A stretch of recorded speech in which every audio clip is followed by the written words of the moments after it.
Additional Mathematics classroom. Today we will do question paper 2021 May-June paper 21. Alright, let's go on to question number 7. Find the exact values of the constant k for which the line y equal to 2x plus 1 is a tangent to the curve y equal to 4x square plus kx plus k minus 2.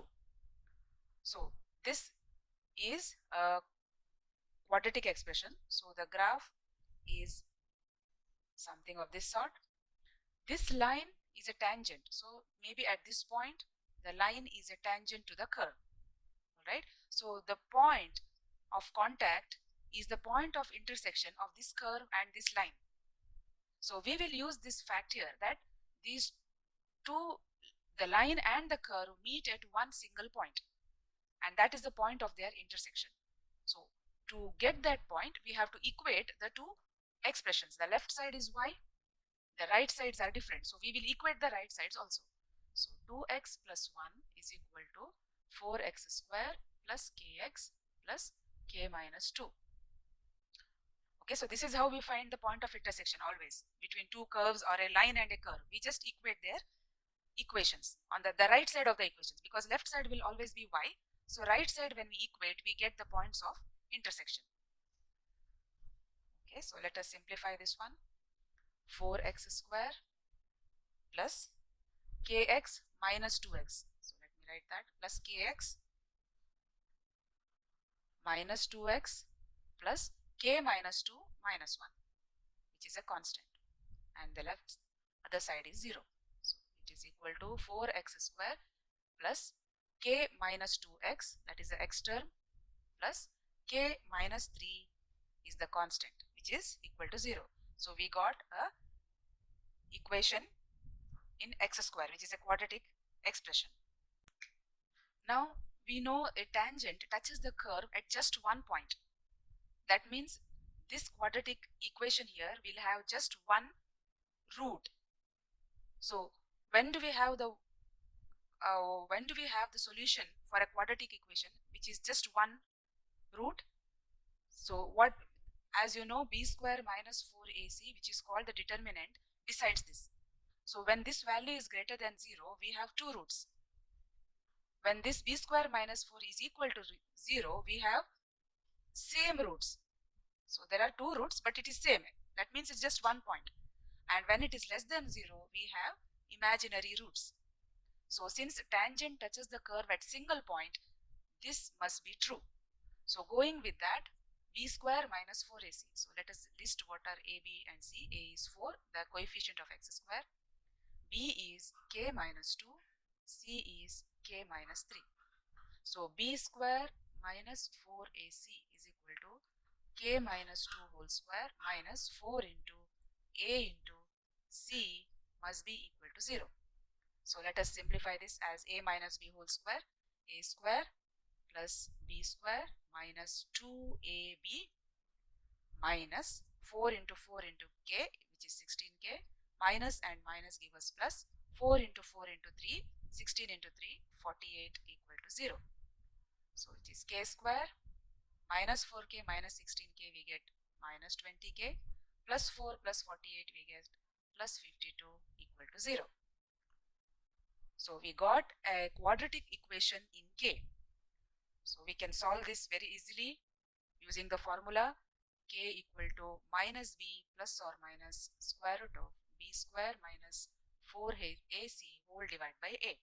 Now observe, we are now dealing with this quadratic expression here. So all a, b, c will change. It is not these values anymore. So a is here 1, b is negative 20, and c is equal to 52. So you substitute in this expression, you get k as 16.93 or k is equal to 3.07. So these are the two values for k. So that is the answer for question number 7. Let's start with question number 8. In this question, a, b, c and d are positive constants. ai it is given that y is equal to log x plus 3 to the base a plus log 2x minus 1 to the base a. Explain why x must be greater than half. Now, a log is defined for only positive numbers. So, x plus 3 must be greater than 0 and 2x minus 1 also must be greater than 0.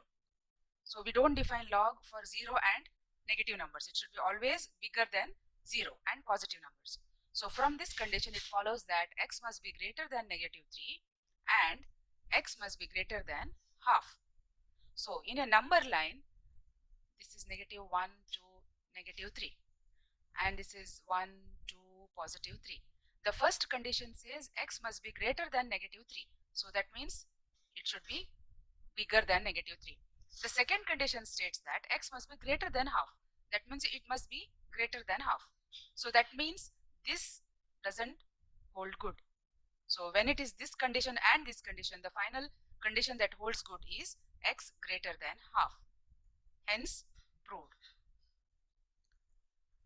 So, in the exam, you can write this one, and then hence x must be greater than half is more than enough. If you want, you can draw this number line and explain with the arrow like this, but it's not required. You can just come up with these two conditions and mention the final condition because it is just for 1 mark. Let's go to question 8aii. Find the exact solution of the equation log 6 to the base a divided by log of y plus 3 to the base a is equal to 2. So, we will rearrange this. Log 6 to the base a, you take this log to the other side, we get 2 multiplied with log of y plus 3 to the base a. Now, look at this right side. 2 log y plus 3, this 2 we can raise it to this power. So, this becomes log of y plus 3 to the base a, this 2 comes to the index position. Remember the identity, log a power m is equal to m multiplied by log a. So, we are doing the reverse. So, from here it follows that this is log 6 to the base a, this is log some square to the base a. So, log equal to log, so we can easily equate the two numbers. So, 6 is equal to y plus 3 whole square. So, expanding this one as a plus b whole square, a square plus b square plus 2 into a into b, which is 6y. So, we'll bring this 6 to the other side, y square plus 6y, this is plus 9 minus 6 plus 3. So, this is the quadratic equation we got. So, we will solve this using the formula method. Y is equal to minus b plus or minus square root of b square minus 4ac whole divided by 2a. So, minus b is the coefficient of y, 6, plus or minus square root of b square, which is 6 square, minus 4 into a, the coefficient of y square, and c is the constant 3, divided by 2 into 1, a is 1.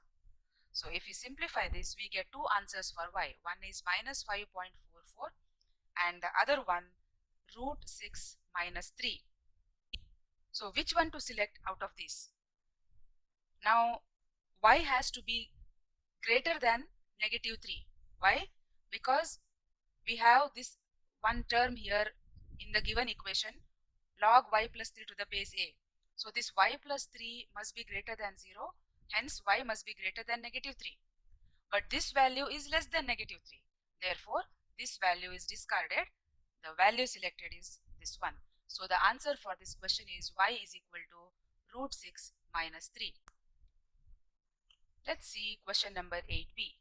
Write the expression log 9 to the base a plus log b to the base a multiplied to log 9a to the base square root b in the form c plus d log 9 to the base a, where C and D are integers. Okay, so let us simplify this one here. So this becomes log 9 to the base A plus log B to the base A. See how we can change this inside here. So this log is with the base root B. We can convert this both 9A and root B to a different base. So we can change this to a base of A. So it becomes log 9A to the base A divided by log root B to the base A. Which identity did we use here? We use this one. If we have log A to the base B, we can write this as log A with some random base, say m, divided by log B to the base m. So we can change it like this. So we have used this identity to simplify the bracket here. Alright, so let us simplify this further. Log 9 to the base A plus log B to the base A. Inside the bracket what we have is log 9A to the base A divided by log root B. Root B means B to the power half. So whenever there is an index, we can bring it down here and I can write log B to the base A. B's power came here, got multiplied with log B to the base A.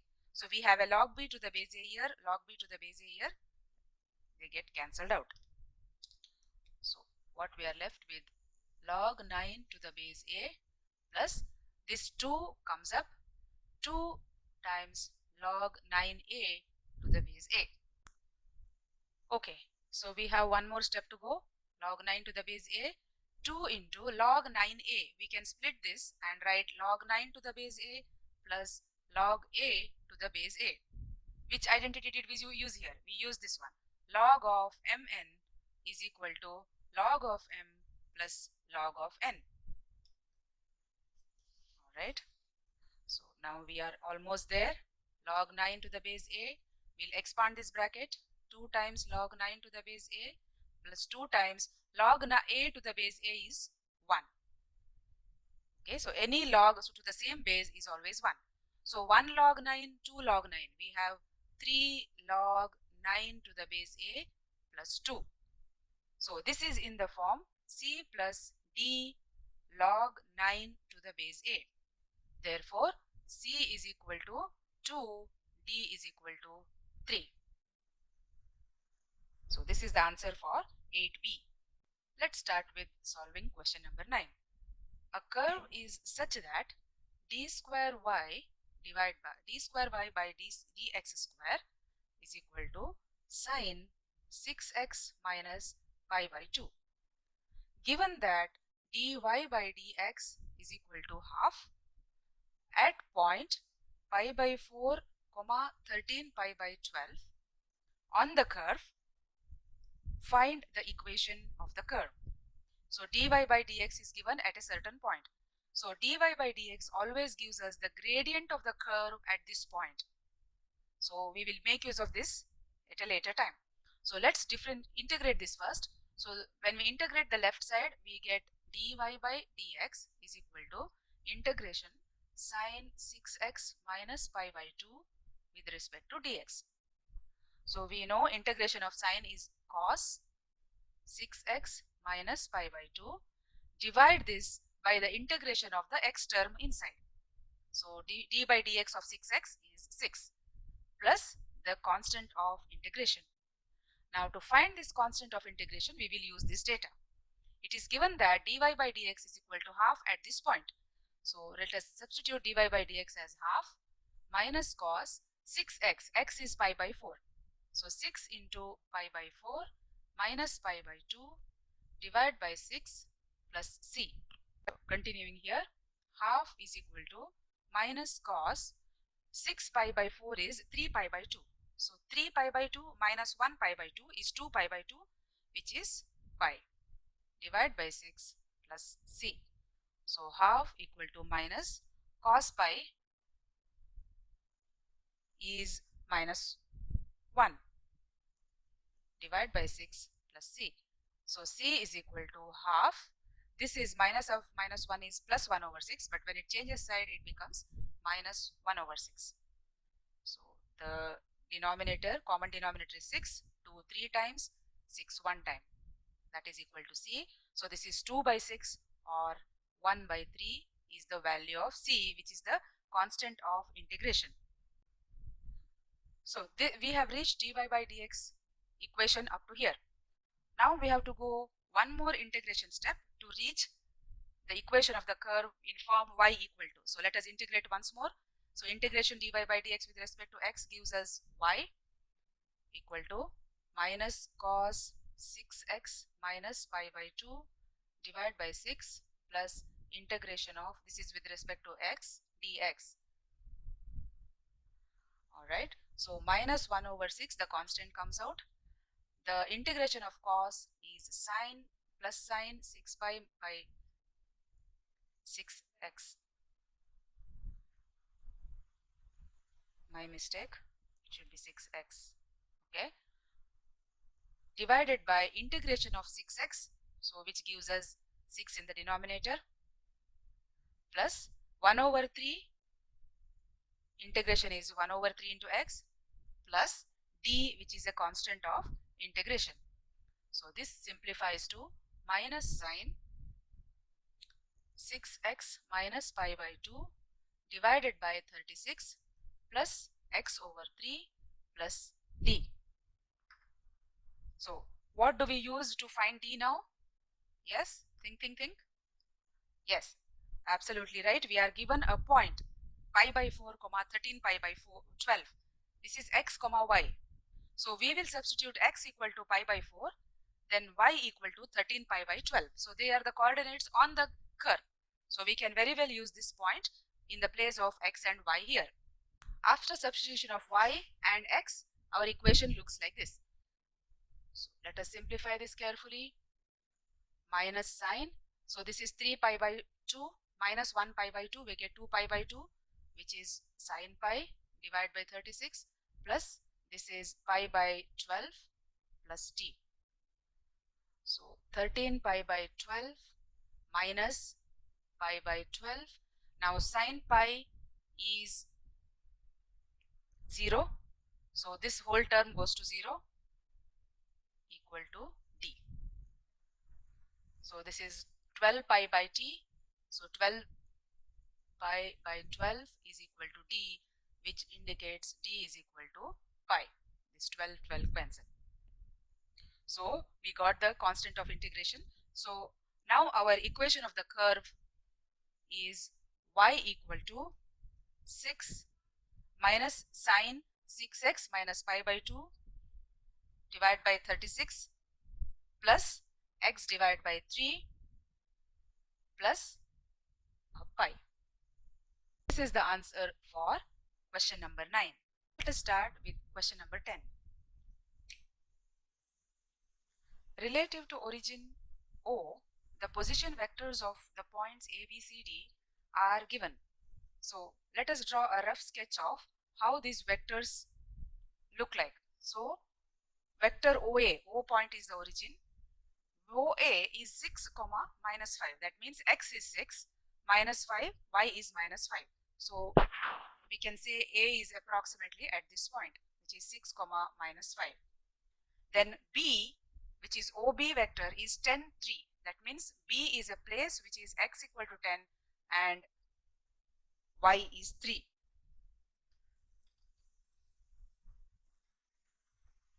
So this can be approximately 10 comma 3. Then C, OC vector is xy. So we don't know where exactly it is. Let us not put it.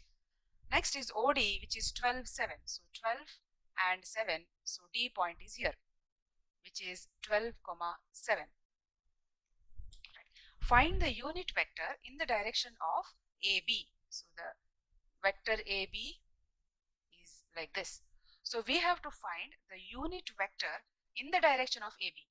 So what is unit vector in the direction of AB? We get the unit vector in the direction of AB by dividing the vector AB by its magnitude. Alright, so first we have to get the vector AB. So how do we get vector AB? Let us join O to A. Let us join O to B. So OA is the position vector of A. OB is the position vector of point B. So from this triangle OAB, we can get AB as OB minus OA. How do we remember this? AB. So O is a common point. So start with that common point. Write the second letter, that is OB, then minus OA. Okay, so that is how you can easily remember it. Alright, so what is OB vector? It is 10, 10, 3 minus OA vector is 6 minus 5. So we get AB as 10 minus 6, 4. 3 minus of minus 5 is 8. So AB vector is 4, 8. What is the magnitude of AB vector? It is square root of the x coordinate whole square plus the y coordinate whole square. So 16 plus 64, so we get square root of 80. This we can simplify as 16 into 5. So square root of 16 is 4. So answer is 4 root 5, which is the magnitude. So now we will find the unit vector by dividing the AB vector by its magnitude. Equal to, the unit vector is the magnitude we got in the previous step, 1 over 4 root 5, and the vector is 4, 8. Okay, so this is the answer for 10A, the unit vector in the direction of AB. Part B. The point A is the midpoint of BC. Okay. Point A is the midpoint of BC. So B is here. Point A is the midpoint. That means C must be somewhere here. Okay. So if we extend this one, it is given A is the midpoint of BC. So that means C must be somewhere here. The coordinates are x, y. Find the value of x and y. So from coordinate geometry, we know this one, that the midpoint of 2 points is the average of x and y coordinates. That is 10 B's x coordinate plus x, which is C's x coordinate, divided by 2, we get the midpoint's x coordinate equal to 6.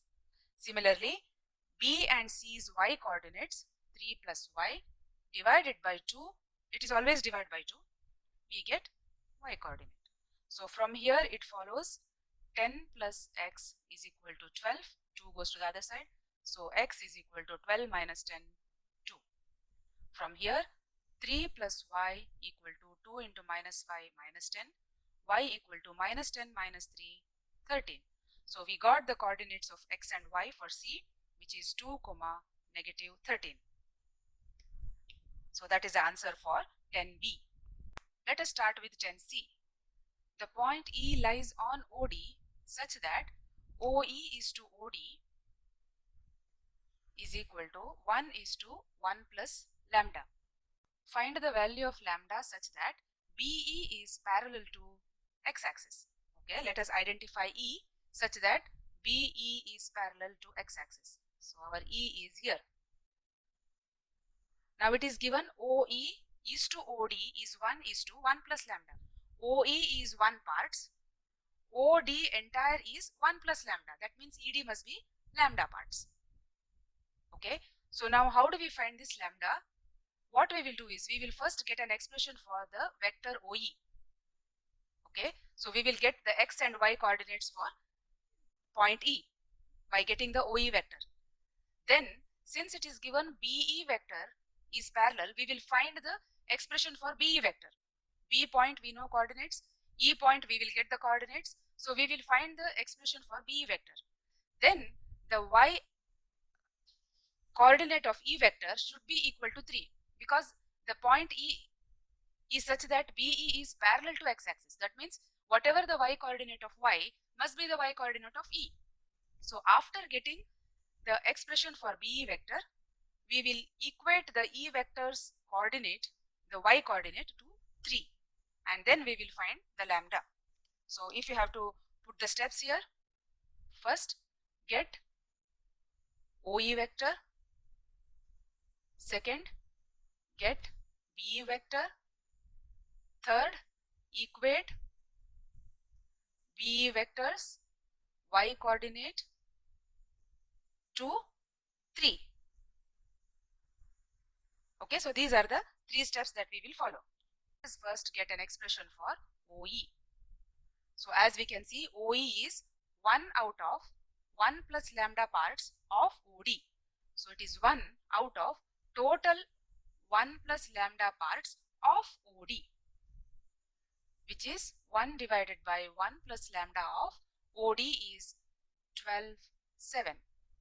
So this is the expression 12 divided by 1 plus lambda, because every number we divide by this 1 plus lambda. So it is 7 divided by 1 plus lambda. So that is going to be, that is OE. Now let us find an expression for BE. BE is, as I told you earlier, when we are going with the position vector with respect to a common point, we will start with the common point, then put the second letter first, OE first, minus the first letter, OB. So OE vector we have here 12 divided by 1 plus lambda, y coordinate 7 divided by 1 plus lambda, minus OB is 10, 3. So from here what we are interested, BE vector is parallel to the x-axis. So that means BE vector's y coordinate is equal to 3. So we are interested in only in the y coordinate. So let us handle only that part. But if you have to write the BE vector, it will be 12 divided by 1 plus lambda minus 10, 7 divided by 1 plus lambda minus 3. So we will look at this part now. So 7 divided by 1 plus lambda is equal to 3, which is the y coordinate of point E. So 7 is equal to 3 into 1 plus lambda.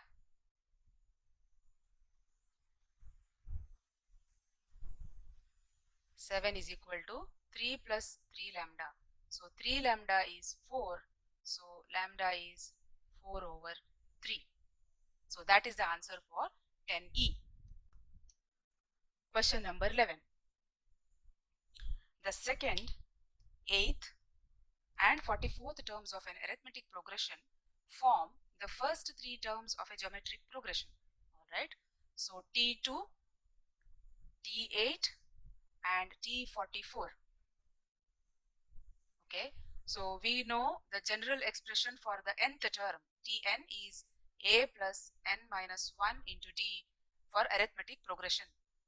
So T2, that means n is equal to 2, a plus, so we will just substitute n here, we get a plus d. Similarly T8, that means n is 8, we get a plus n minus 1 is 7 d, and this is a plus n minus 1, n is 44, 44 minus 1, 43 d. So these are the 3 terms of the arithmetic progression. They form the first 3 terms of the geometric progression. So what is the nth term expression for a geometric progression? It is a into r power n minus 1. So the first 3 terms. So what is the first term of a geometric progression? T1, which is n equal to 1, is a into r power 1 minus 1, which is a into r power 0, which is a. T2, n is 2, a into r power 2 minus 1, it is a into r. And T3 is a into r power 3 minus 1, so it is ar square. So these terms of the arithmetic progression are the first 3 terms of the geometric progression. So we will equate them. This is a, this is ar, and this is ar square. So now here a and a of the geometric progression and a of arithmetic progression might be confusing. So let us go for a different letter for geometric progression a. So let me call it as x. So this is x, this is xr, this is xr square. In the arithmetic progression, the first term is 1. So it is given that first term of the arithmetic progression, which is a, is 1 and the common difference d is positive. Now part A, I. Show that the common diff of the arithmetic progression is 5. Okay. So for this, we will make use of the point that in an geometric progression, the common ratio is always same. That is, if I have the first term as m, second term n, third term o, we can say that, let's say these are the terms, the consecutive terms of a geometric progression. So n divided by m, the next term divided by the previous term, is always the common ratio. This is same as this next term divided by its previous term. So this is the very feature of a geometric progression which we will make use of here. So this term, that is the third term, which is equal to a plus 43d divided by its previous term, a plus 7d, should be equal to this as the next term divided by its previous term, a plus d. Now it is given a is equal to 1. So our job has become simpler.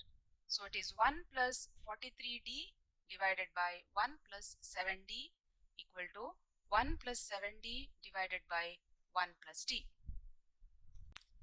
So we will cross multiply and simplify this one. 1 plus 43d multiplied by 1 plus d is equal to 1 plus 7d whole square.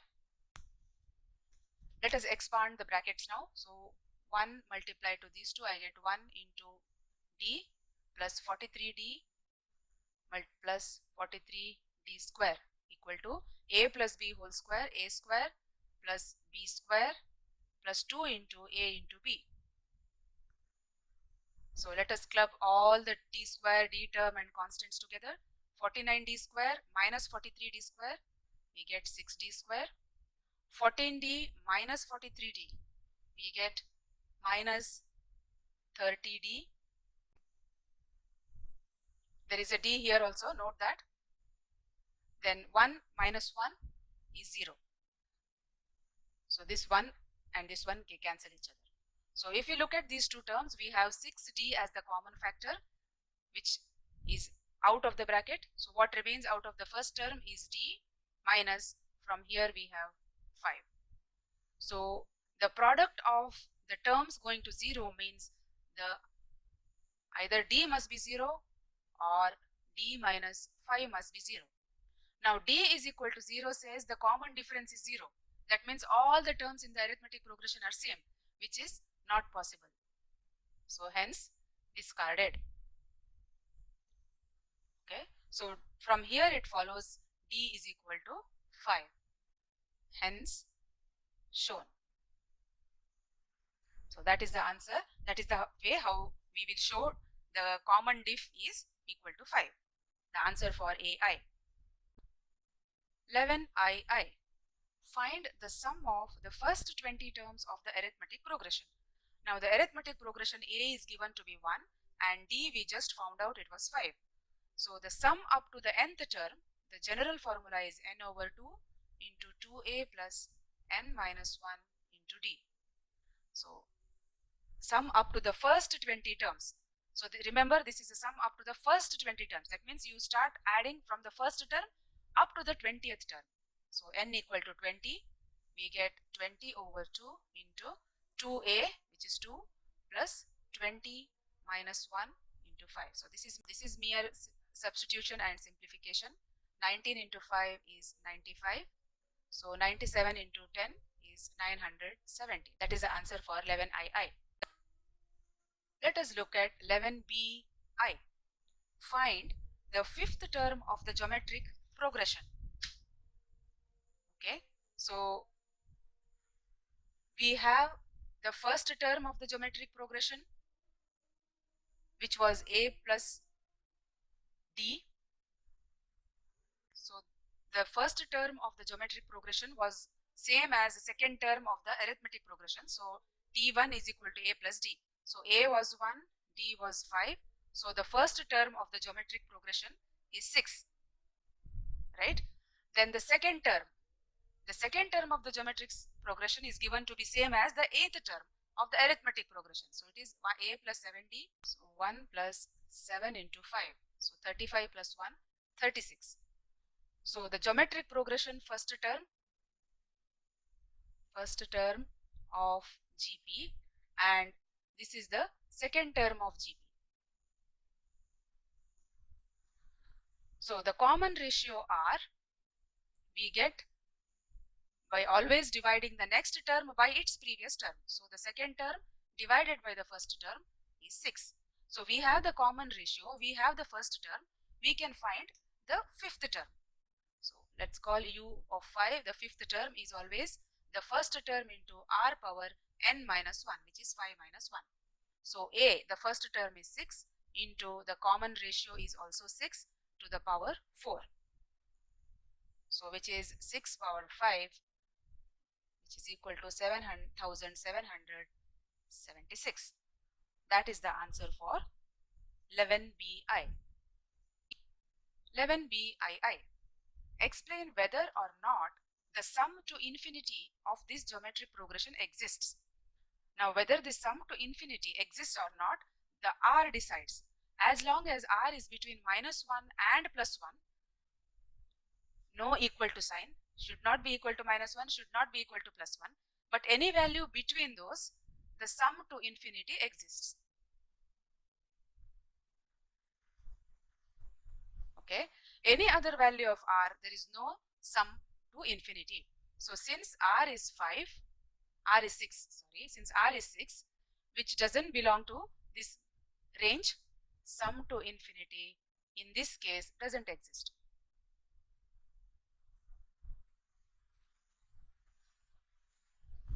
Let's start with question number 12. So there is a diagram given in the question. Diagram shows the part of the curve y equal to 9 minus x into x minus 3 and the line y equal to k minus 3. Take time to locate the curve, locate this line given k greater than 3. The line through the maximum point of the curve, that is this line here, the vertical line which is parallel to the y-axis, parallel to the y-axis, meets the x-axis at A. Always take time to locate all the points and understand the graph. Don't underestimate the importance of the time given to look at the picture. It will always help you. The curve meets the x-axis at B and the line y equal to k minus 3 at the curve at C. Find the area of the shaded region. So the shaded region is this one. So how do we find this shaded region? Look at the marks. It is for 9 marks. But if you do it carefully, it's very, very easy. So there are no complications involved. But you need to handle the numbers carefully. Okay, so first let us come up with the logic. How do we find the area here? So for that, you have to first divide this area by dropping a small perpendicular like this.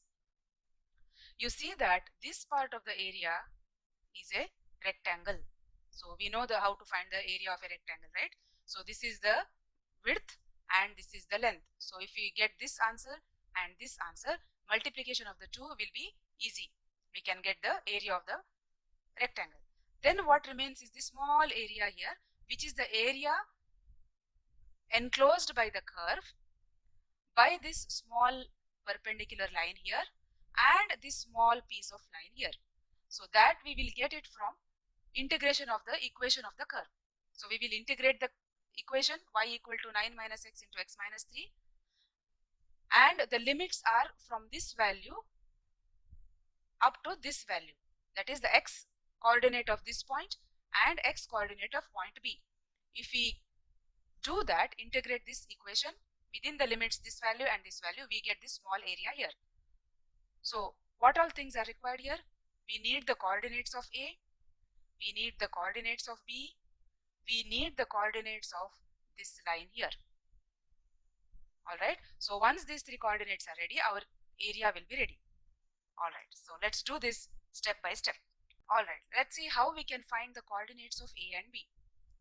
Now B is a point where the curve is cutting x-axis. That means it is the x-intercept. So this is the second x-intercept. So we first find these two intercepts, and point A, which is passing through the vertex or the maximum point of the curve, this point is always the exact midpoint of the two x-intercepts. So after finding the two x-intercepts, we will find the midpoint coordinates, which will be the coordinates of A. So we have found the coordinates of A, we have found the coordinates of B, right? So after that, we will find the coordinates of this point. So I will explain you later. Let us find out first the coordinates of the two x-intercept and the point A. So how do we find the x-intercept? By putting y equal to 0. So in this equation of the curve, 0 equal to 9 minus x into x minus 3. So it follows that 9 minus x is 0 or x minus 3 is 0. So from here, x is equal to 9 or x is equal to 3. So there are two x-intercepts. Clearly, this is 3 and point B has the coordinate 9. So here the y coordinates are 0 because they are the x-intercepts. Alright, so now we can find the coordinates for A. It is the exact midpoint. So the average of x coordinates and the average of y coordinates. So this is 12 by 2, 6, 0. So 6, 0 are the x and y coordinates of point A. Now let us find the coordinates of C. As we can observe, C is a point on the line y equal to k minus 3 and also on this curve. So C has coordinates k and k minus 3. Since it is on the curve, it should satisfy the equation of the curve. That means when x is equal to k, y is equal to k minus 3. So let us substitute y as k minus 3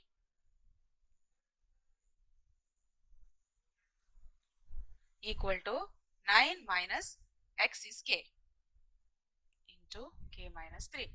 So there is a k minus 3 term in the left side and the same term on the right side which cancel each other. So we get 1 equal to 9 minus k. So k is equal to 9 minus 1, 8. So k is 8, k minus 3 is 8 minus 3 is 5. So our C point's coordinates are 8, 5. Right? Now since we found k equal to 8, this equation is also clear. Equation of this line, which is k minus 3, which is y equal to 5 line. So this is y equal to 5 line. Alright. So we found most of the coordinates. Let's go ahead. Now that we found the coordinates of C as 8, 5, this line which we drew to make this rectangle is drawn from C. So this point here is the x-axis, x coordinate is same 8, but this point is on the x-axis, so the y coordinate is 0. So we have almost all the coordinates ready. Alright, so now let us go ahead and calculate the area. So area of the shaded curve is area of rectangle plus area under the curve. Okay, so what is the area of the rectangle? This width, if you see point A is 6 and this point here is 8, so the difference is 8 minus 6, which is the width, into this height. This is y equal to 0, this is y equal to 5, so it is the length is 5, so it is 5 minus 0, plus how do we get this small area? We integrate the area, the equation of the curve between the limits 8 and 9. So integration from 8 to 9, 9 minus x into x minus 3 dx. So 8 minus 6, 2, 2 into 5 is 10, so which is the area of the rectangle, into 8 to 9, 10 plus integration 8 to 9. Let us expand this. So let us expand this, it will be easier. 9 into x, 9x, 9 into 3 minus 27, x into x minus x square minus x minus 3 plus 3x dx, which is 10 plus integration 8 to 9, 9x plus 3x will be 12x minus x square minus 27 dx. Okay, so let's continue here. 10 plus, what is the integration of 12x? It is 12x square, that is increase the power of x by 1 and then divide by the same number, minus x power 2, increase it by 1, it becomes 3, divide by the same number, minus 27, there is x power 0, we increase by 1, divide by the same, between 8 to 9. Okay, so 10 plus 6x square minus x cube by 3 minus 27x from 8 to 9. So let us simplify this one. 10 plus 6 into 9 square minus 9 cube divided by 3 minus 27 into 9. Okay, minus all of these with 8. So 6 into 8 square. There is minus here, it becomes plus.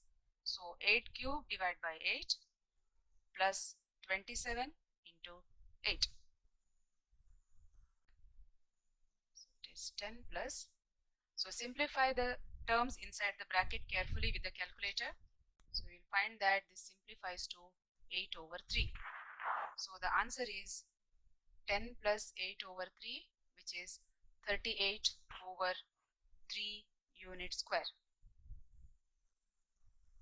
So that is the answer for question 12. Okay. Thank you for being there in my classroom today.